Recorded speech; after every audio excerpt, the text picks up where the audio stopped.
the recording now. So welcome, this is our last Teacher Education and EAP SIG event of the year, of the calendar year. We'll be back in the new year. And today we're very lucky to have the editors, Letitia Monbach and Alex Sting from University of Leeds of Practitioner Agency and Identity in EAP to introduce the edited volume, and then two speakers. So we have Ivona Winiarski-Pringle from University of Glasgow and Eric Chung, I hope that pronounced that right, from Hong Kong Polytechnic University.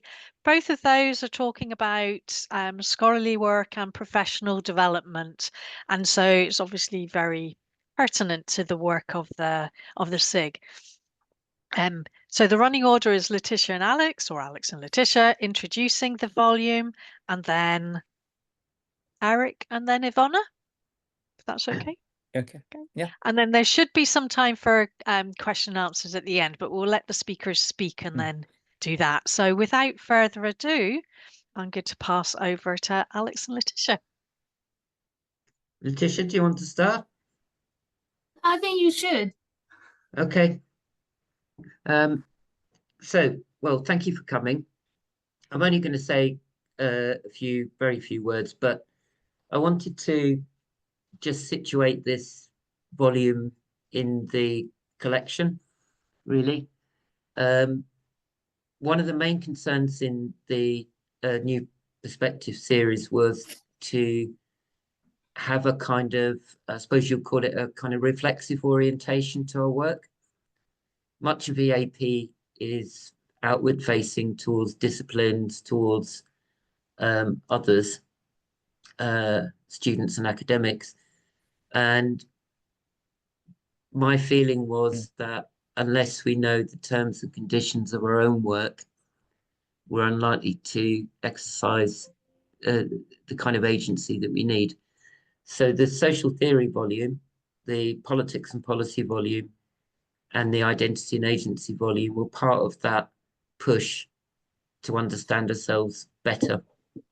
So that was the main motivation for doing this. But in the introduction, I was quite cynical in some ways by saying, you know, there's a mountain of stuff on identity and agency in applied linguistics and TESOL and in education generally.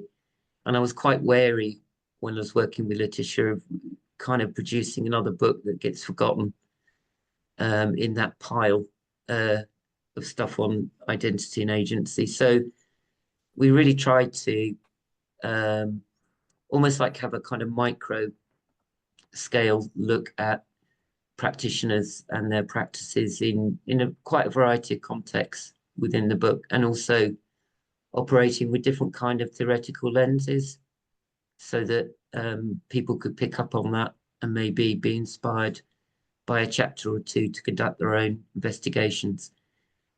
Just to finish, it's not a kind of navel gazing exercise looking at agency and identity, but it really is about trying to understand the terms and conditions in which we work better. And by doing so, we can perhaps find that elbow room that we need in order to kind of exert more influence over ourselves and also the fields in which you operate. So that was the kind of main motivation for me anyway. Letitia? Yeah, maybe I can tell a little bit how the volume was written. So Alex had this idea, which originally I think you said was a year in the life or something like this. You were thinking of collecting those kind of vignettes from practitioners around the world. So we put a call out and we had about 80 proposals, so that there were a lot of it was quite difficult to select the few authors that are in the volume now.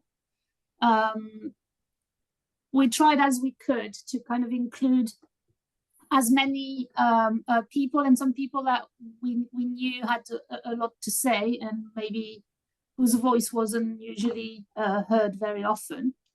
And so another aspect of the volume, which is also the way Alex had planned it, was to meet every month and to discuss each chapter in depth, and so that's why it took quite a long time to put this volume together.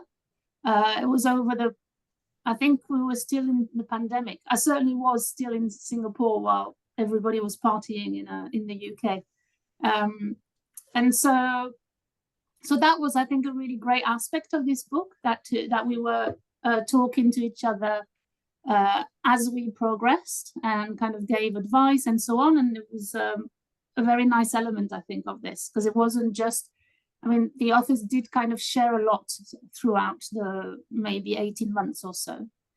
So that was one thing. And then to go back to the content, and in terms of editing, it was really fascinating as well to find out so much about the different conditions that influence identity and agency from Zimbabwe to Singapore and to Hong Kong, Canada, Leeds and Glasgow, for example. And it was quite obvious by the end that the way although a lot of the chapters do focus on identity a lot,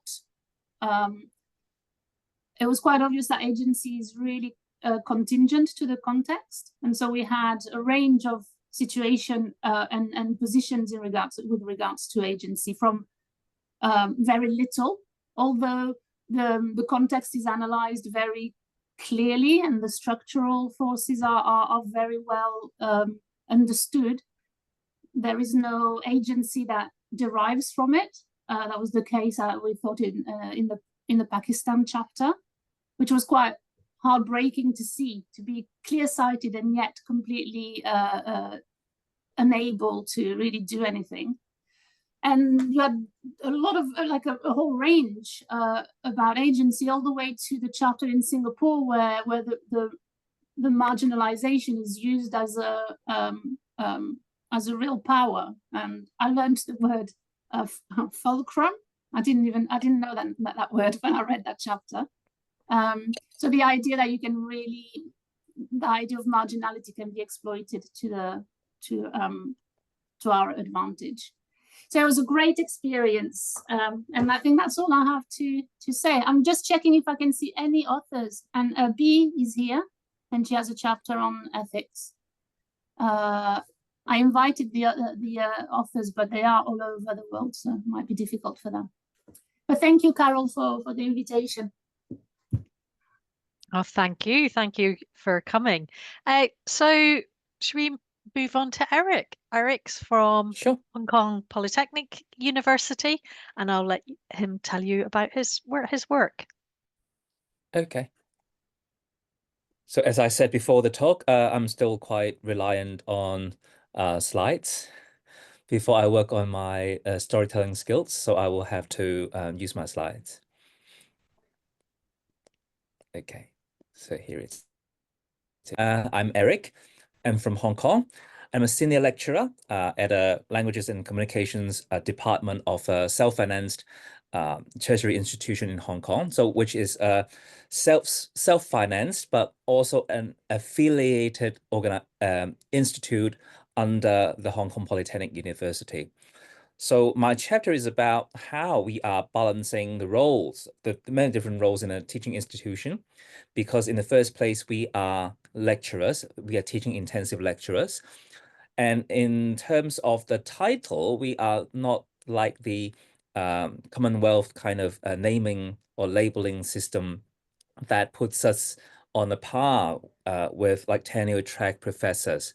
So we need another lane, or metaphorically speaking, we need another lane out of the teaching track in order to be given more, a space to do research. So well, before I tell my own story, I think it would be good that to frame the whole chapter into a few research questions, because I don't want to sound like I am resenting. I am simply venting about my own problems. So there are a couple of questions that I would like to know is that when we transitioned from teachers or from teaching intensive lecturers to research intensive relatively research-intensive EAP practitioners, what challenges are we facing in this lane? So during the course of this chapter writing, I got asked quite a lot about why do I have to separate teaching and research, because it should not be separate, or we should consider scholarship as both teaching and research. But seemingly or apparently, this is another case in our context.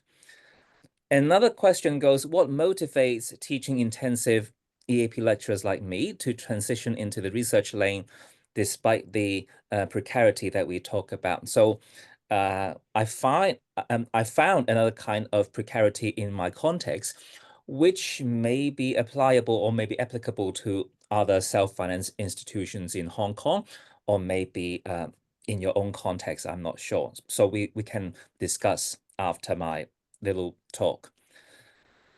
Question was, how do us, like research intensive or research focused EAP practitioners, or I call REAPs, address and resolve these challenges?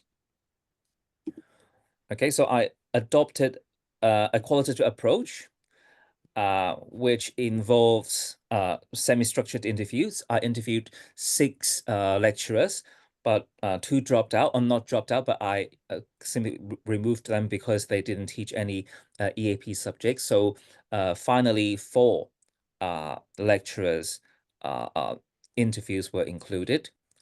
And I also reviewed some documents and added my own autoethnographic accounts. So my study was not based on any theoretical framework to inform the findings. So through this little talk, I also hope to find a way to move forward, because I find something more interesting coming up in my own context, which I want to highlight in my future, directions. So here are the 4 main themes from the data. So so let me hide the, okay. So one of them would be the impact of the transition on our identities within the college. And another theme would be the challenges faced by us. And then what kind of research do we undertake to inform our pedagogy?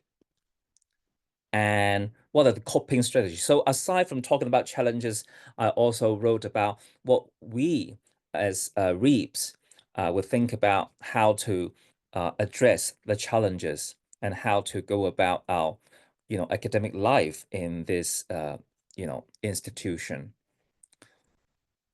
So under the regulation of, set by the Hong Kong government, we call CAP 320, Post-Secondary Colleges Ordinance, we are bound to becoming a private university. So now we are self-financed tertiary institutions providing degree courses and sub-degree courses, but no postgraduate courses right now.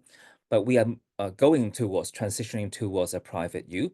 So we have to fulfill a few standards, including we need to, meet with the academic standards, including research, and they call excellence, which I don't have doubts about that, but what they count as excellence, I do have, questions. Okay, and we also need to ensure we have sufficient degree student admission. And we also have to provide accredited undergraduate and postgraduate programs, aside from financial sustainability.